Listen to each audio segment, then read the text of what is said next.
안녕하세요. 대치동 빅마우스입니다. 우리 구독자님들 잘 지내셨죠? 빨리 뵙고 싶었습니다.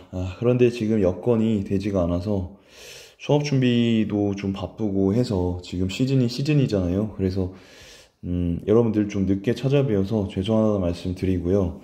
업로드 주기를 원래 3일, 4일에 한 번 정도 제가 진행을 하려고 했었고 하고 싶었는데 도저히 지금 일정이 나오지 않아서 일단 여러분들께 좀 드리는 약속은 한 7, 8일에 하나 정도, 일주일에 하나 정도 올린다고 말씀을 드려야 될 것 같습니다. 대신에 제가 아주 여러분들께 꼭 필요한 정보, 그리고 퀄리티 있는 정보로 찾아뵐 테니까요.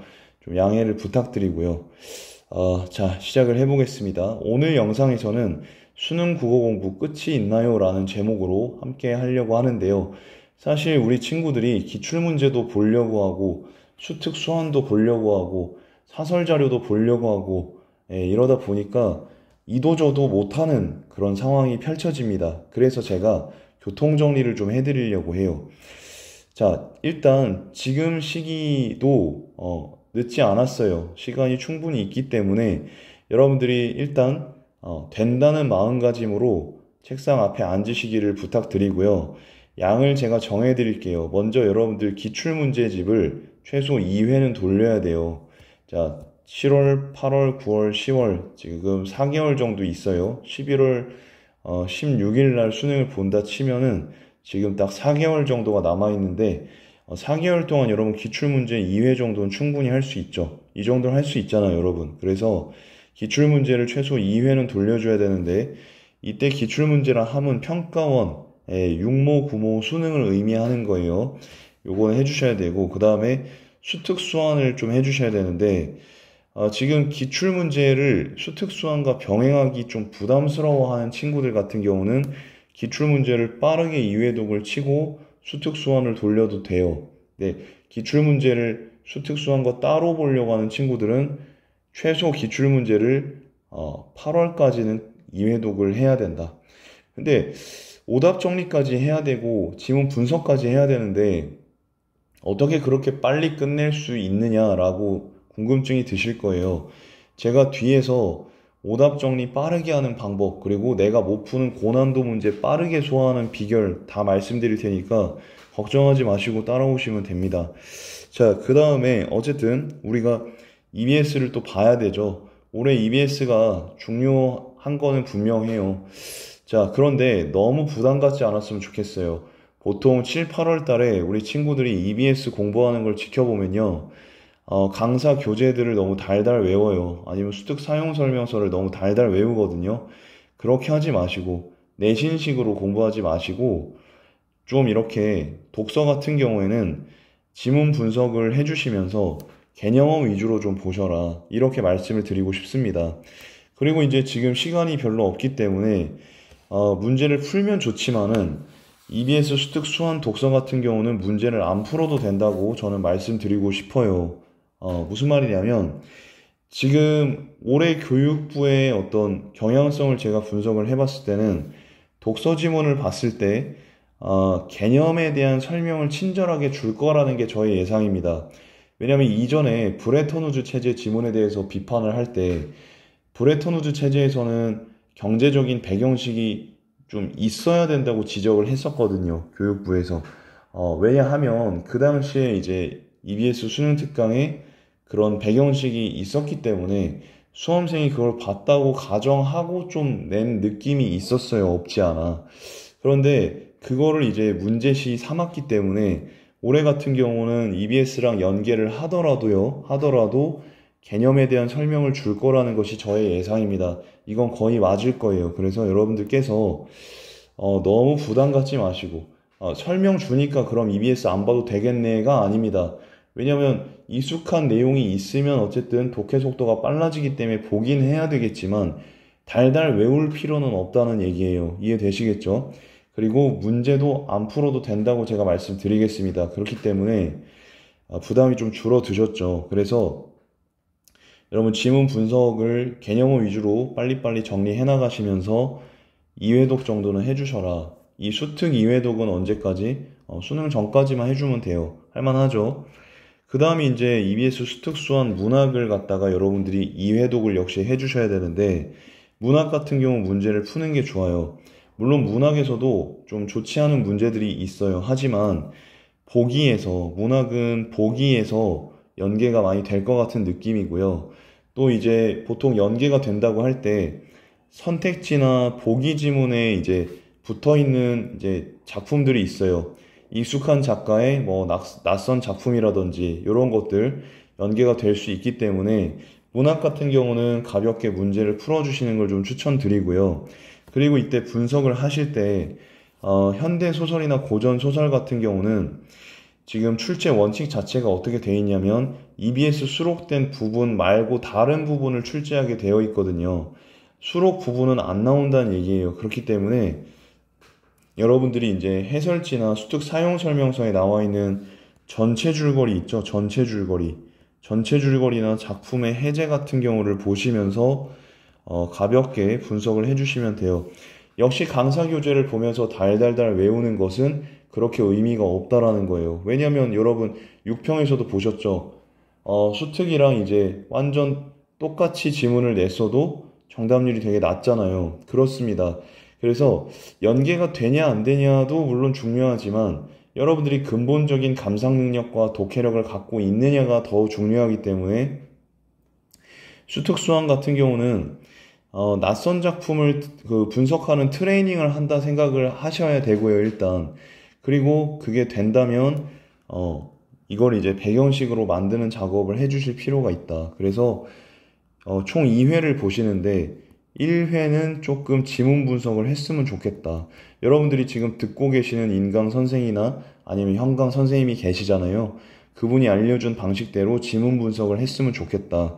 그리고 2회독 때는 좀 라이트하게 보시면서 빨리빨리 속도감 있게 보시되 현대소설과 고전소설 같은 경우는 EBS 수록 부분이 시험으로 출제될 확률이 거의 없으니 전체 줄거리와 작품 해제 중심으로 빠르게 봐주셨으면 좋겠다는 말씀을 드리고 싶은 거예요. 여기까지 이해되셨죠?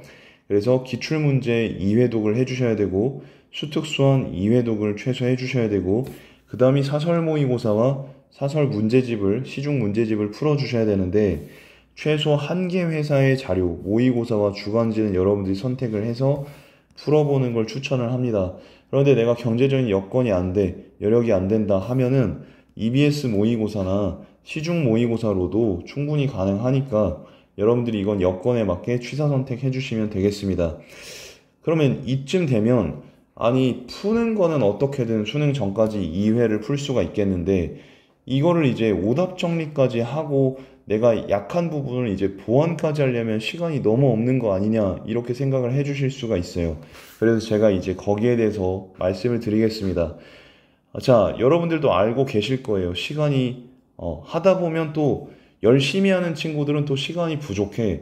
열심히 안 하는 친구들은 이 4달이 너무너무 길 거예요. 그런데 열심히 하는 친구들은 4달이 이제 굉장히 빠르게 지나갈 거예요.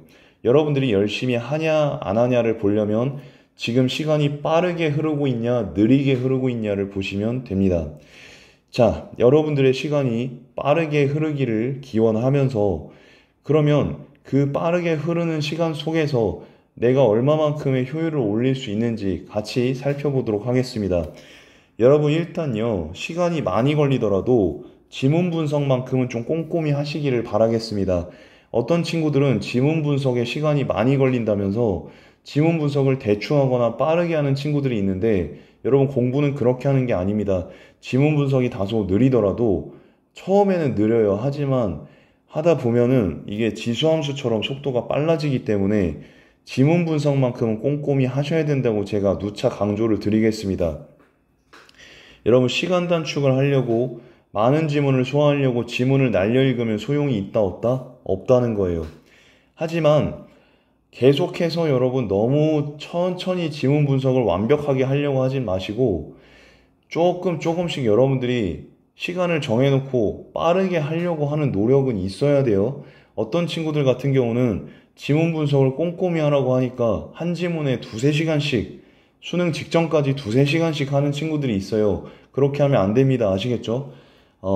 애지간히 해야 돼. 그래서 데드라인을 정해드릴게요. 상반기라면 여러분들이 한 지문당 뭐 1시간, 2시간, 3시간 해도 괜찮아. 그렇지만 지금은 시간이 없기 때문에 한 지문당 10분 정도만 분석하려고 노력하세요. 아시겠죠? 10분. 그래, 많이 잡으면 20분까지는 내가 허용해 줄게. 그런데 20분이 넘어간다. 그럼 일단, 제끼세요. 아시겠죠? 그러고 여러분들 분량을 다 채우고 다시 돌아와서 하든지 아니면 잠을 좀 줄여서 다시 하든지 하시고 일단 맥스는 제가 20분이라고 말씀드렸습니다. 자, 지문 분석 같은 경우는 타협을 하면 안 돼요. 하지만 오답노트 같은 경우에는 지금 시간을 줄이고 효율을 극대화할 수 있는 방법이 있으니까 자, 이걸 가지고 우리가 시간을 줄여보고 효율을 극대화해 보자고요. 보통 오답노트를 하라고 하면 여러분들이 되게 부담스러워합니다. 어떤 친구들은 귀찮아서 그냥 답만 확인하고 해설지 그냥 쓱 보고 넘어가는 경우가 있어요. 그렇지만 그렇게 해서는 오히려 여러분들이 길을 돌아서 가게 될 수가 있어요. 왜냐면 지금 여러분들이 어떤 문제를 틀렸다는 거는 여러분들의 사고 과정이 지금 잘못됐다는 거예요. 사고 과정이 잘못됐다는 거예요. 함수를 보면 딱입니다.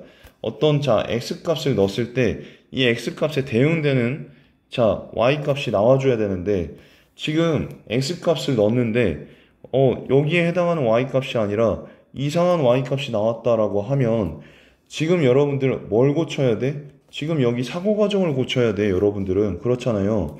그런데 여러분들은 어떤 걸 고치냐면 지금 요 결과물만 내가 잘못했네. y 프라임이 아니라 y네. 라고만 생각하고 넘어간다는 거예요. 그러니까 여러분들은 다른 지문을 보더라도 이 사고 과정이 지금 꼬여 있기 때문에 다른 지문을 보더라도 특정 지문에서는 x값을 넣었을 때 y값이 아니라 나와줘야 되는 y값이 아니라 y 프라임을 도출하게 될 가능성이 높습니다. 그렇게 되면 아무리 많은 문제를 풀어도 뭡니까? 계속 똑같은 걸 틀리게 되는 거죠. 그래서 여러분들은 사고 과정을 갖다가 여기 꼬여 있는 게 있다면은 이거를 풀어주셔야 된다는 말씀을 드리고 싶은 거예요. 이해가 되셨나요? 이해가 안 되셨다면 댓글로 질문을 달아주세요. 이게 굉장히 중요한 겁니다. 자, 그러면 이 사고 과정을 풀기 위해서 지금 오답노트를 해야 된다는 거 이해되셨죠? 목적성을 이해해야 돼. 그냥 남들이 하라니까 오답노트 한다? 이래가지고 성적이 오르질 않습니다. 사고 과정도 꼬인 게 풀리지가 않으니까 목적성 이해를 해주시고요. 자, 생각보다 간단해. 일단 준비물, 해설지 2권만 있으면 됩니다. 수특수안의 경우에 그리고 기출문제의 경우에도 EBS 사이트를 들어가시거나 구글링을 하시면 해설지를 구하실 수가 있어요. 이렇게 해설지를 2권 구하시면 됩니다. 수특수안의 경우에 EBSI 홈피에서 다운 및 인쇄가 가능하니까 참고하시고요. 만약에 내가 어떤 기출문제집을 샀다 그러면 그 해설지가 한 권밖에 없잖아요. 그 해설지 중에 내가 오답노트를 할 필요한 부분만 복사를 하셔도 되고요. 아니면 그 부분만 사진을 찍어서 인쇄하셔도 됩니다. 배포하시면 안 되고 여러분들이 쓸 그 부분 여러분들만 보시는 거는 괜찮으니까 그렇게 활용해 주시면 돼요. 자, 그래서 여러분들 해설지가 2권이 준비되어 있다고 가정하고 설명을 시작해 보겠습니다. 자, 먼저 여러분들께서는 어떻게 하시면 되냐면 자, 지금 문제를 풀고 채점을 한 상태예요. 그럼 이제 틀린 문제가 있을 거잖아요. 먼저 그 틀린 문제에 대한 해설을 읽어 주셔야 됩니다. 무슨 말인지 아시겠죠? 그럼 지금 해설을 읽는 것만 해도 지금 자, 문제를 한번 지문 분석을 했고 문제를 푼 게 벌써 1회독이고 해설을 읽으면서 2회독을 하는 거죠. 자, 그 다음에 해설지 1. 자, 지금 해설지를 2권 준비하라고 말씀드렸는데 이게 해설지 1이고 이게 해설지인데 해설지 2는 그대로 놔두시고요.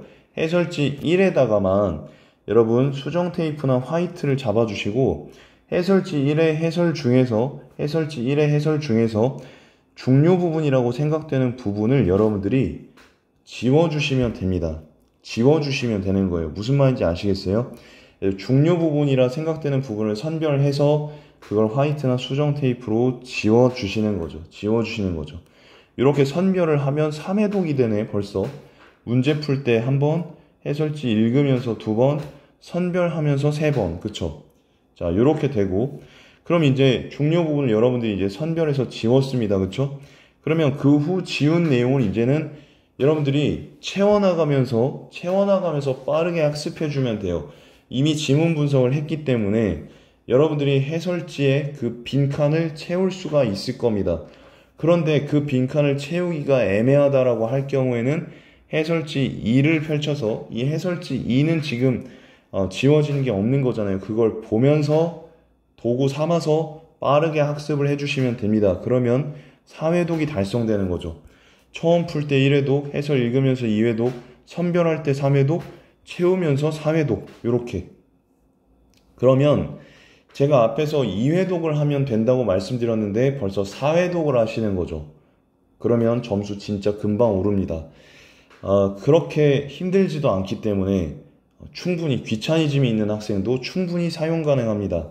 이렇게 학습할 경우에 문풀과 지문 분석은 맥스 20분 이내고, 해설 읽으면서 중요 부분 지우는 거 10분 이내고, 다시 채우는 거 10분 이내이기 때문에 한 지문당 고효율 4회독이라 그랬죠. 40분 내로 가능하게 됩니다. 점점 하다 보면 줄어드니까 한 지문당 4회독을 30분 안에, 20분 안에도 할 수가 있게 됩니다. 무슨 말인지 이해되셨죠? 자, 이해가 안 되는 친구들은 여러 번 반복해서 들어주시기를 부탁드릴게요. 자, 그 다음에 이제 우리가 봐야 되는 부분이, 자, 내가 풀 수 있는 문제, 푼 문제가 틀렸을 때 어떻게 처리해야 되는지, 효율적으로 처리해야 되는지는 이제 알겠죠.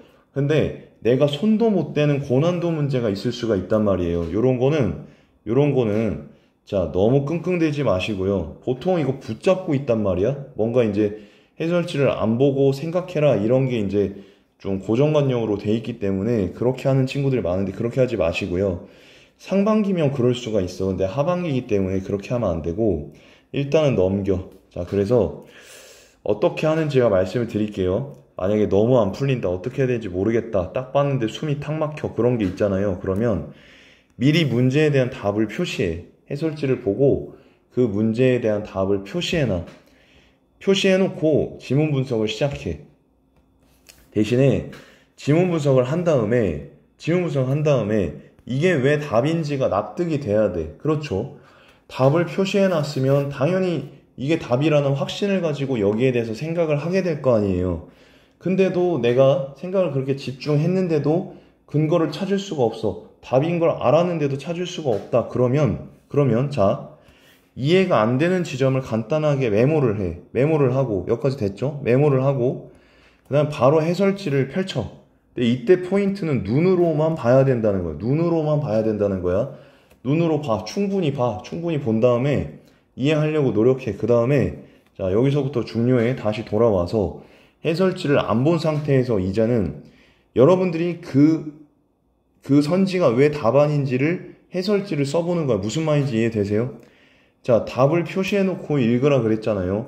읽고 난 다음에 그게 답인 줄 알고 생각해봤는데 답이 안 나와. 그러면 주저 말고 해설지를 펴라고. 그리고 해설지를 펴서 눈으로 보라고요. 눈으로 보고, 그 다음에는 뭐예요?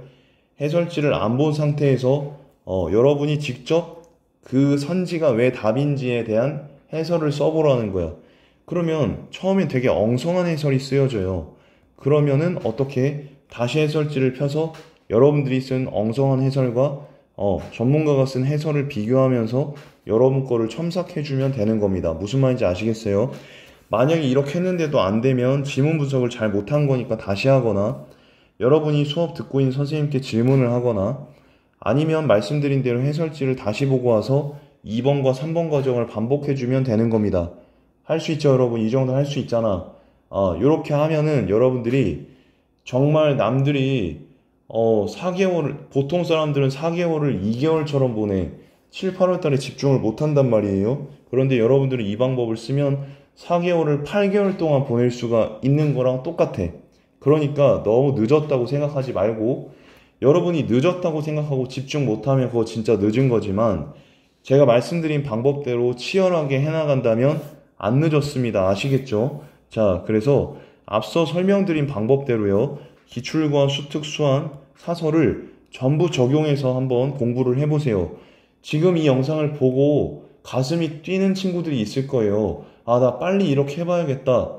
그렇게 생각하는 너, 올해 1, 2등급 나올 거야. 알겠지? 축복이 가득하길 기원할게요. 그래서 만약에 내가 될 수 있을까 하는 친구들이라도 여러분 할 수 있다고 믿고 적용하시면 그 친구들 그렇게 생각하는 너는 올해 1, 2등급 될 수 있는 가능성이 충분하니까 한번 해보자고 알겠어요? 뭐 할 수밖에 없잖아. 우리 할 수밖에 없다고 그렇게 생각하고 한번 해봐. 그래서 이걸 적용해서 어느 정도 실력이 쌓이면 속도가 더 빨라져. 보통 여러분 질적인 거를 확보하고 양을 쌓는다 이렇게 생각하는 친구들이 많은데 그게 아니라 양이 먼저야. 양이 먼저야. 알겠어? 근데 너무 질적으로 너무 로우 퀄리티인 경우에는 양이 의미가 없을 수도 있지만 우리 방법대로 하면은 어느 정도 질이 확보가 되면서 양이 받쳐주니까 양질 전환의 법칙에 의해서 실력이 훨씬 빠르게 올라간다는 그런 원리가 되겠습니다. 그래서 본인이 어떻게 할지 몰랐다거나 내가 좀 천천히 공부하는 유형이거나 오답 정리가 귀찮아하는 유형이라면 이 방법대로 해서 올해 꼭 수능국어 역전하시기를 바라겠습니다. 대치동 빅마우스는 또 다음 영상에서 도움이 되는 영상으로 돌아오겠습니다. 감사합니다.